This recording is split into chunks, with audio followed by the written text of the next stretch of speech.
రాజకీయ లబ్ధి పొందడం కోసం అధికార కూటమి ఉద్దేశపూర్వకంగా మైనార్టీలు అణగారిన వర్గాల ఓట్లను లక్ష్యంగా చేసుకుని తొలగిస్తుందని YCP state minority president Khader Basha ఆరోపణలు గుప్పించారు. ప్రస్తుత ప్రభుత్వ వివక్షాపూరితమైన ధోరణిని అనుసరిస్తుందని, రిజిస్ట్రేషన్ సమయంలో పారదర్శకతను అందించడంలో విఫలమైందని వారు ఆరోపించారు. తమ ఓటు హక్కును కాపాడుకోవాలని, సంక్షేమ కార్యక్రమాలను పునరుద్ధరించడానికి జగన్మోహన్ రెడ్డిని తిరిగి అధికారంలోకి తీసుకురావడానికి ఏకం కావాలని పిలుపునిచ్చారు. గుణదలలోని ఎన్టీఆర్ జిల్లా వైసీపీ కార్యాలయం నందు రాష్ట్ర మైనార్టీ సెల్ ఆధ్వర్యంలో మీడియా సమావేశం నిర్వహించడం జరిగింది. ఈ సందర్భంగా YCP state minority president Khader Basha మీడియాతో మాట్లాడారు. ఆంధ్రప్రదేశ్లో ప్రస్తుత ఓటర్ ధృవీకరణ ప్రక్రియకు సంబంధించి ఉన్న ఆందోళనలను పరిష్కరించడానికి మాజీ సీఎం, వైసీపీ అధినేత వైఎస్ జగన్మోహన్ రెడ్డి ఆదేశాల మేరకు వైఎస్ఆర్ కాంగ్రెస్ పార్టీ సభ్యులు ప్రజా అవగాహన కార్యక్రమం నిర్వహిస్తున్నట్లు తెలిపారు. అన్యాయమైన రాజకీయ లబ్ధి పొందడం కోసం అధికార కూటమి ఉద్దేశపూర్వకంగా మైనార్టీలు అణగారిన వర్గాల ఓట్లను లక్ష్యంగా చేసుకుని తొలగిస్తుందని ఆరోపించారు. మైనార్టీ సాధికారత పట్ల వైఎస్ఆర్సీపీ నాయకత్వం కట్టుబడి ఉందని, గతంలో వైఎస్ రాజశేఖర రెడ్డి మైనార్టీలకు చేసిన సంక్షేమ అభివృద్ధిని గుర్తు చేశారు. ముఖ్యంగా 4% రిజర్వేషన్ను అందరూ గుర్తుంచుకోవాలన్నారు.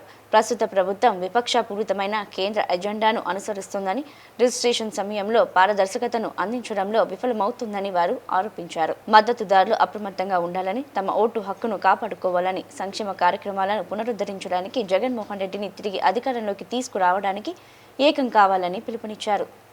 మైనారిటీ అంటే గుర్తొచ్చే ఒకే ఒక ఇద్దరు నాయకులు ఉన్నారు. మొత్తము ఒక నాయకుడు ఎవరంటే ఆయనే దివంగత నేత వైఎస్ రాజశేఖర రెడ్డి గారని చెప్పి, అప్పట్లో మైనారిటీస్ గురించి ఆలోచించి బాధపడిన నాయకుడు ఎవరంటే దగ్గర ఆంధ్రప్రదేశ్ చాలా మంది నాయకులు చూసింది, వందల మందిని చూసింది. కానీ మైనారిటీలు చాలా దిగజారిన పరిస్థితుల్లో ఉన్నారని తెలుసుకున్న నాయకుడు వైఎస్ రాజశేఖర రెడ్డి గారు 4% రిజర్వేషన్ కానీ, మైనారిటీలకి పిల్లలకు ఫీజు రియంబర్స్మెంట్ స్కీమ్ కానీ, హజ్కి ఫస్ట్ స్టార్ట్ చేసింది ఎవరు? హజ్ కంటే హజ్ కూడా మనకు అమౌంట్ కూడా ఇచ్చింది కూడా రాజశేఖర రెడ్డి గారే. అలాగే దుల్హన్ పథకం తెచ్చింది కూడా రాజశేఖర రెడ్డి గారే. ఇప్పుడు ఏదో మన వీళ్ళంతా దాన్ని ఫాలో చేస్తున్నారు. నేను చెప్తున్నాను ఒకే ఒక విధంగా. మరి ఇప్పుడు ఆలోచిస్తే మన శ్రీఎస్ వైఎస్ జగన్మోహన్ రెడ్డి గారు ఈ యొక్క దీన్ని ఆయన ఫాలో మొత్తం అన్నీ ఏదైతే మేనిఫెస్టో చెప్పాడో మొత్తం ఇచ్చారు ఆయన. ముఖ్యంగా ఒక మాట అడగదలుచున్నాను నేను చంద్రబాబు నాయుడు గారిని. చంద్రబాబు నాయుడు గారు 2014లో మైనార్టీస్ కోసం 17 వాగ్దానాలు చేశాడు ఆయన. 17 వాగ్దానాలు చేశాడు. 2-3 కూడా పూర్తి చేయలేదు ఆయన మహానుభావుడు. సరే మళ్ళీ ఇప్పుడు 2024లో 7 చేశాడు ఆయన. ఎక్కువ చేయకూడదులే అని చెప్పి 7 చేశాడు. ఆ 7 కూడా ఏడుస్తున్నాయి, 1 కూడా చేయలే. ఫర్ చిన్న ఎగ్జాంపుల్ ఏంటంటే హజ్ కమిటీ నుంచి మేము 1 లక్ష ఇస్తామన్నారు. మళ్ళీ ఉన్నటువంటి మాట మార్చి ఇక్కడ విజయవాడ నుంచి పోయిన వాళ్ళకి అంటే 2500 మంది ఆంధ్రప్రదేశ్ నుంచే వెళ్ళారు. కానీ మీరు ఇచ్చింది ఎంత? 314 మందికి ఇచ్చారు. అంటే ఇక్కడి నుంచి వెళితేనే మేము ఇస్తాము, మనం తెలంగాణ నుంచి వెళ్తే ఇవ్వమని చెప్పారు. కానీ వాళ్ళు ఆంధ్రప్రదేశ్ వాళ్ళే కదా, మీకు ప్రామిస్ ఏంది అని చెప్పి నేను గట్టిగా అడుగుతున్నా. కాబట్టి మీరు ఏదైతే చెప్తారో చంద్రబాబు నాయుడు గారు కానీ కూటమి ప్రభుత్వం కానీ చేయొద్దు. ఇప్పుడు ఇంకోటి ఏంటంటే ఇక్కడ ముఖ్య కారణం ఏంటంటే ఎస్ఐఆర్ గురించి మాట్లాడడానికి మేమంతా వచ్చాము ఇక్కడ సింపుల్గా 5-6 నిమిషాల్లో. ఎస్ఐఆర్ ఏమి ఒక విషయం ఆలోచించమని కోరుకుంటున్నాను. 2002లో అంట ఎన్రోల్మెంట్ కావాలంట. అది కాకపోతే మేము ఆధార్ కార్డు చూడము, పాస్పోర్ట్ చూడము, రేషన్ కార్డు చూడము, ఏది చూడము, ఓన్లీ 2002 చూస్తామని చెప్పి గట్టిగా చెప్తున్నాం. మొత్తం అవేర్నెస్ తేవడానికి అంటే మన మైనారిటీ సోదరులు ఏముందంటే సరే పోతే పనులు ఓటే కదా, మాకు ఇవన్నీ ఉన్నాయి కదా, మెయిన్ మనకు రేషన్ కార్డు ఉంది కదా అని కొంతమంది మైనారిటీ పేదలు ఆలోచించవచ్చు. అంటే అటువంటి వారికి మేము అవేర్నెస్ తీసుకొస్తున్నాం స్టేట్ వైడ్గా. ఏమంటే చూడు, మీరు కనుక ఓటు హక్కు మన జన్మ హక్కు, మీరు కనుక ఓటు హక్కు పోతే ఫ్యూచర్లో మీకు అన్నీ ఏదొచ్చే మీకు వచ్చే అంటే ప్రభుత్వ పథకాలు కానీ అసలు మీకు ఎన్ఆర్సీ ఎన్పిఆర్లో కూడా ఈ ఎస్ఐఆర్ని చేర్చే ఒక మన ప్రక్రియ కూడా ఒక దుర్బుద్ధి కూడా జరుగుతోందని కూటమి ప్రభుత్వంలో నేను గట్టిగా చెప్తున్నాను. కాబట్టి మొత్తం మైనారిటీ సోదరులు ఒకసారి ఆలోచించమని కోరుకుంటున్నాను. మీరు ఫామ్ తీసుకోండి, మా బిఎల్ఏలు ఉంటారు, వాళ్ళని కలవండి, వాళ్ళు ఏదైనా ప్రాబ్లం ఉంటే అది కూడా సాల్వ్ చేస్తారు మా వాళ్ళని చెప్పి నేను గట్టిగా చెప్తున్నాను. ఒక విషయం మొత్తం ఆలోచించాలా. నేను మొన్న ఉమ్మడి చిత్తూరు జిల్లాలకు వెళ్ళాను, ఉమ్మడి నెల్లూరు జిల్లాలకు వెళ్ళి వచ్చాను, ఇక్కడ వచ్చాను. ఒక్క విషయం ఆలోచించండి, తెలుగుదేశం బిఎల్ఏలు కనబడమే లే, అసలు కూటమి బిఎల్ఏలు కనబడమే లే. అంటే అర్థం చేసుకోండి, ఎవరు ఎక్కువ తిరుగుతున్నారంటే ఓన్లీ వైఎస్ఆర్సీపీ బిఎల్ఏలే తిరుగుతున్నారు. ఎందుకంటే వాళ్ళకి తెలుసు ఏం చేయాలనేది. ఎవరు ఓట్లు తీయాలా? బడుగు బలహీన వర్గాల ఓట్లు తీసేయాలా, ముఖ్యంగా మైనారిటీ ఓట్లు తీసేయాలని ఒక దురాక్రమణ, ఒక దుర్బుద్ధి ఈ మైనారిటీ మన వీళ్ళకి కూటమి ప్రభుత్వానికి వచ్చిందని చెప్పి నేను చెప్తున్నాను. మొత్తం తీసిపడేస్తున్నారు ఓట్లన్నీ, ఏదోదో మాట్లాడుతున్నారు. మొన్న ఈయన బాజీ గారు చెప్తున్నారు, జాయింట్ కలెక్టర్ గారు అన్నారంట, లేకపోతే 202 202 సంవత్సరంలో లేకపోతే తీసిపడండి అని చెప్తున్నాను. ఎంత ఈజీగా చెప్తున్నానండి. అంటే మైనార్టీస్ అంత చులకనా? ఏ మైనార్టీలు ఇండియన్స్ కారా? మైనార్టీలు మన మన మన ఇండియన్ సిటిజన్స్ కాదా అని చెప్పి నేను ఈ ప్రెస్ ముందు నేను గట్టిగా అడుగుతున్నాను. కాబట్టి ముఖ్యంగా మైనార్టీ సోదరులంతా ఇంకోటి మెయిన్ పాయింట్ చెప్తున్నాం. మనకు దగ్గర 4 కోట్ల 16 లక్షల ఓట్లు ఉన్నాయి మనకు ఇప్పటి వరకు. అంటే 16 రోజుల్లో, 16 కాదు 17 రోజుల్లో 37.5% ఓట్లే మనకేందంటే 37.5% మనకు అంత ఓట్ల ప్రక్రియ జరిగింది. అంటే ఇప్పుడు మనకు ఉండే టైం ఏంది? 11 days, 14 వరకే అంట. టైం కూడా పెంచారంట. ఎందుకో ఎక్కడ మైనార్టీలో అవేర్నెస్ వచ్చేస్తుందో అని వాళ్ళంతా దుర్బుద్ధితో కూటమి ప్రభుత్వం ఏం చేస్తుందంటే మైనార్టీ వాళ్ళు తీసేయాలని చెప్పి ప్లాన్ చేస్తాం. కాబట్టి ముఖ్యంగా ఇక్కడ ఒక విషయం ఆలోచించండి. మమతా బెనర్జీ దీదీ గారి కాన్స్టిట్యూషన్లో, వెస్ట్ బెంగాల్లో ఆమె కాన్స్టిట్యూషన్లో దగ్గర 80,000 ఓట్లు తీసేసినారు. ఆమె ఓడిపోయింది పాపం సీఎంగా ఉండి. ఇంకోటి అక్కడ స్టాలిన్ తమిళనాడులో చూస్తే ఆయనకు దగ్గర 90,000 ఓట్లు తీసేసినారు ఆయన కాన్స్టిట్యూషన్లో. యాడ గెలుస్తాడు పాపం ఆయన. కాబట్టి 1 కోటి ఓట్లు బెంగాల్లో తీసేస్తే 95 లక్షల ఓట్లు ఇక్కడ చెన్నైలో తీసేశారు, అలాగే బీహార్లో తీసేశారు. ఇప్పుడు చూస్తామంటే యూపీలో కూడా ఎక్కడెక్కడ మైనార్టీస్ ఎక్కువ ఉన్నారో దగ్గర 3 కోట్ల చిల్లర తాలూకు ఓట్లు కూడా అక్కడి నుంచి కూడా తీసేస్తున్నారు. కాబట్టి ముఖ్యంగా నేను రిక్వెస్ట్ చేసేది ఏమంటే మైనార్టీ సోదరులకు, ఇది మీ ఓటు హక్కు వినియోగించుకుంటే ఇప్పుడు ఎక్కడన్నా చూడండి 40% ఓట్లు పోలవుతున్నాయి. అంటే అవేర్నెస్ లేదు. ఓటే కదా, ఎందుకు క్యూలు నిలుచుకోవాలా, ఎందుకు ఈ బాధ, ఎందుకు మనకేమైనా వస్తూ ఉందా? చాలామంది ఆలోచిస్తున్నారు. 40% కానీ 45% కానీ 50%. ఇవి అట్లా కాకుండా మీరు చూశారు చెన్నైలో చాలా ఆనందమైంది, 85% ఓట్లు పోలేనాయి చెన్నైలో. అట్లా అవేర్నెస్ తీసుకురావాలా మైనార్టీ సోదరులకు చెప్తున్నాను నేను.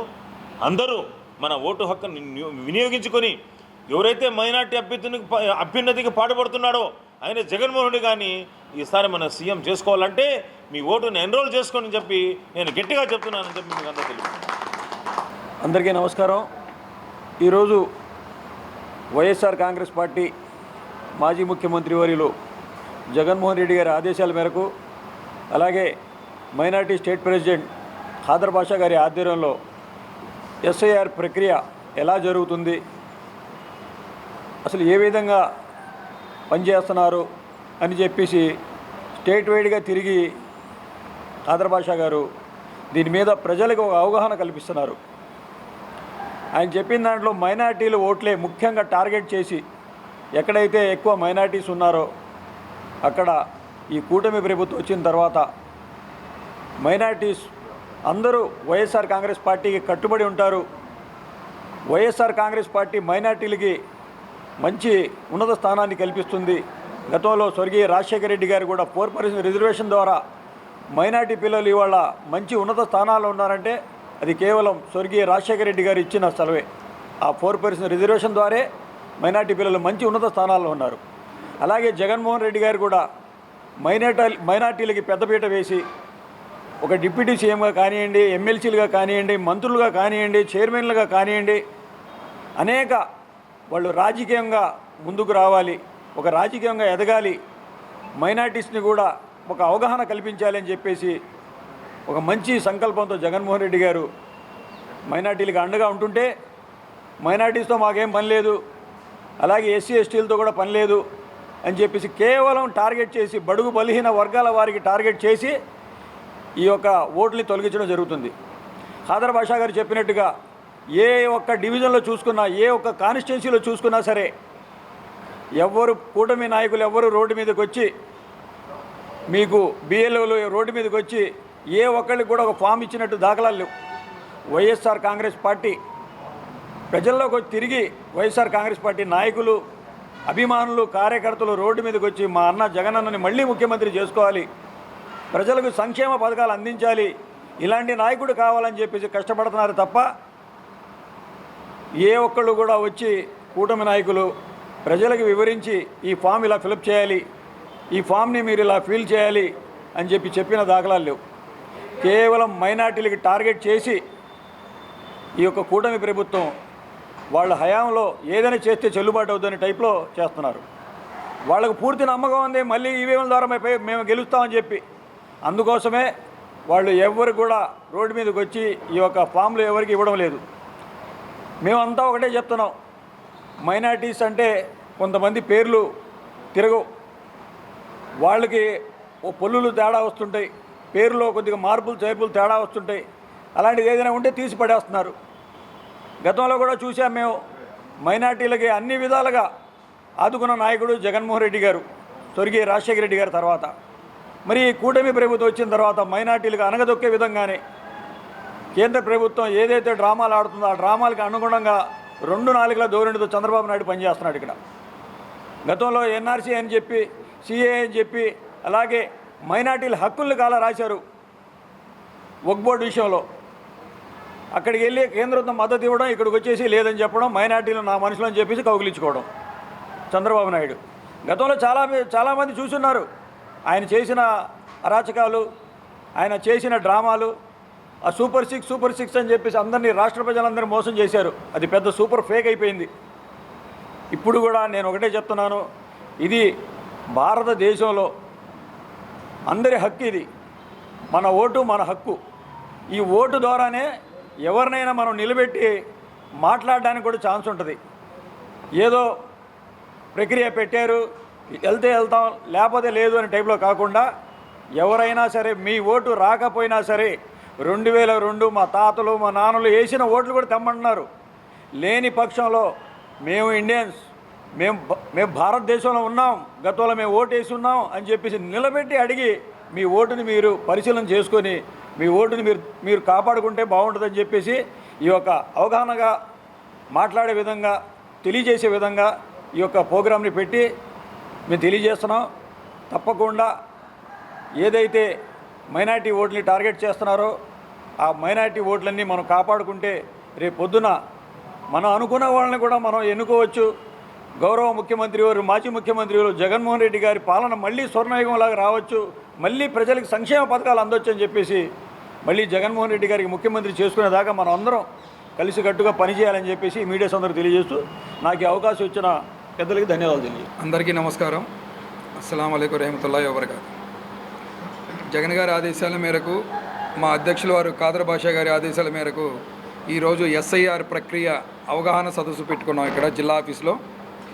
ఈ ఎన్టీఆర్ జిల్లా, ఈ జిల్లాలోని ఇప్పుడు ఈ ఎస్ఐఆర్ ప్రక్రియ అనేది అన్ని చోట్ల అన్నీ బాగానే జరుగుతున్నాయి, కానీ మైనార్టీ ఓట్లు అనగానే అక్కడ వచ్చి చాలా ఇబ్బందికరంగా తయారైంది.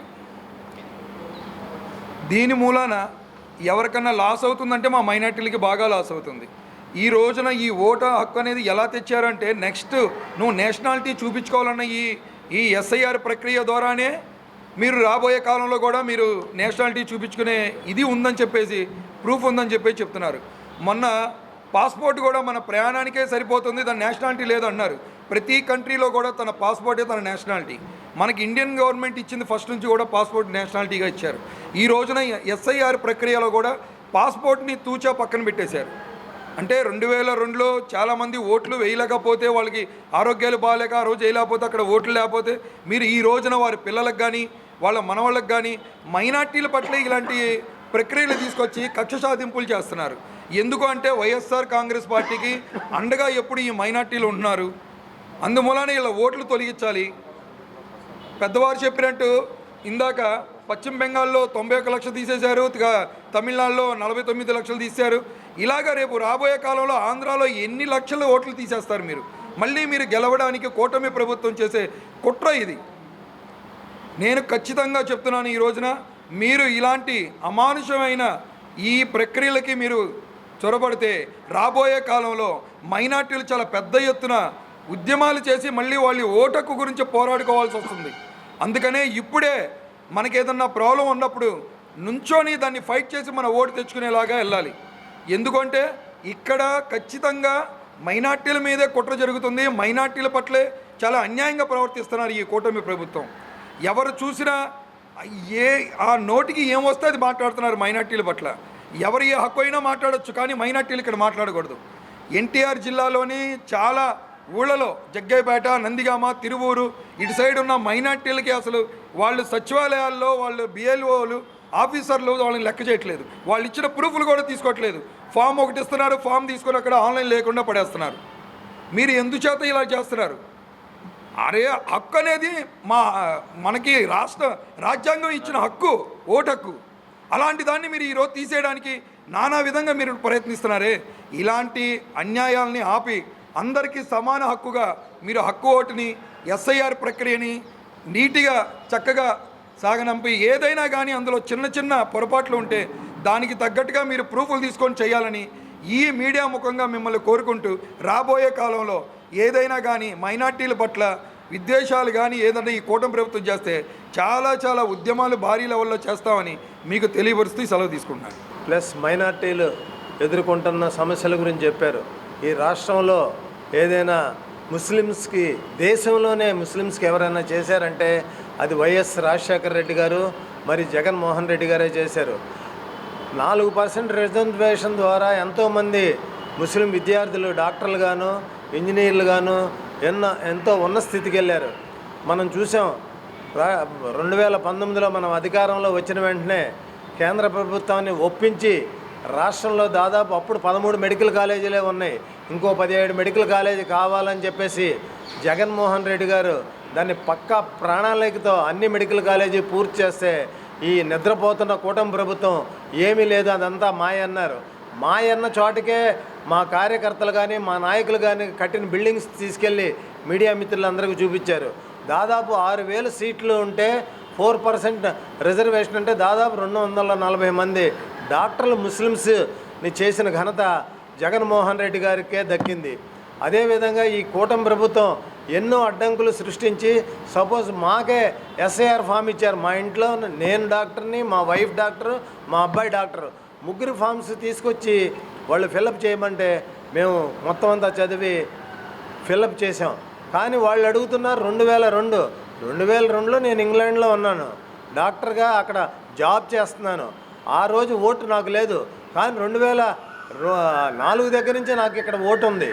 అదే ఓటు కార్డు చూపించి అదే నెంబర్లు వేసి దాన్ని స్క్రీన్ షాట్ తీసుకొని డైరెక్ట్గా కలెక్టర్ గారి దగ్గరికి వెళ్ళి దాన్ని చెప్పాను. డెఫినెట్గా డాక్టర్ గారు ఇది నోట్ చేసుకొని డెఫినెట్గా మీకు అందరికీ 16 మంది ఉన్నారు మా అపార్ట్మెంట్లో, 16 మంది అప్లికేషన్స్. ఆయన గారు కూడా ఒక జెరాక్స్ తీసి బిఎల్ఓలు ఇలా సరిగ్గా ఆన్సర్ చేయట్లేదు, ఏదో మొగమాటాన్ని మన ముఖాన్ని పడేసి వెళ్తున్నారు. అలా కాకుండా వాళ్ళకి చాలామంది ముస్లిమ్స్లో అవగాహన ఉండదు, వాళ్ళు ఎక్స్ప్లెయిన్ చేయాలా, ఎక్స్ప్లెయిన్ చేయకుండానే ఇంట్లో పడేసి వెళ్ళిపోతున్నారు. మనం చదువుకున్నాం కాబట్టి మనం ఫిలప్ చేయగలిగాం. అదేవిధంగా సోదరులు అందరూ కూడాను వైఎస్ఆర్ కాంగ్రెస్ పార్టీ సోదరులందరూ కూడా నియోజకవర్గ ఇన్ఛార్జీలు నియమించిన బిఎల్ఓ సహకారాలు తీసుకొని మా మైనార్టీ అధ్యక్షులు రాష్ట్రం మొత్తం తిరుగుతాను, అవగాహన కల్పిస్తున్నారు. డెఫినెట్గా రానున్న రోజుల్లో ప్రజలందరూ కూడా ఇప్పటికే విసుగు చెందిపోయారు. ఆరోగ్యశ్రీ అనేది ఒక పథకం కూడా దాన్ని నిర్వీర్యం చేసిన ఈ కూటమి ప్రభుత్వం అందపాలానికి తొక్కాలని చెప్పేసి ఎప్పుడు ఎన్నికలు వచ్చినా సరే రెడీగా ప్రజలందరూ సంసిద్ధంగా ఉన్నారు. మైనార్టీలు, బీసీలు, ఎస్సీ, ఎస్టీలు అందరూ కూడాను నడుం బిగించి జగన్మోహన్ రెడ్డి గారిని అత్యధిక మెజార్టీతో గెలిపించుకోవాలని చూస్తున్నారు. డెఫినెట్గా ఆ చర్య దిశగా మా రాష్ట్ర అధ్యక్షుల తొందరలో బస్సు యాత్ర, అదేవిధంగా జగన్మోహన్ రెడ్డి గారి పాదయాత్ర జరిగితే డెఫినెట్గా ప్రజలందరూ కూడాను దీని మీద తిరగబడే రోజు, కూటమిని ప్రభుత్వాన్ని కింద దించే రోజు వస్తుంది. ఈ అవకాశం ఇచ్చిన పెద్దలందరికీ ధన్యవాదాలు తెలుపుకుంటూ సెలవు తీసుకుంటాను.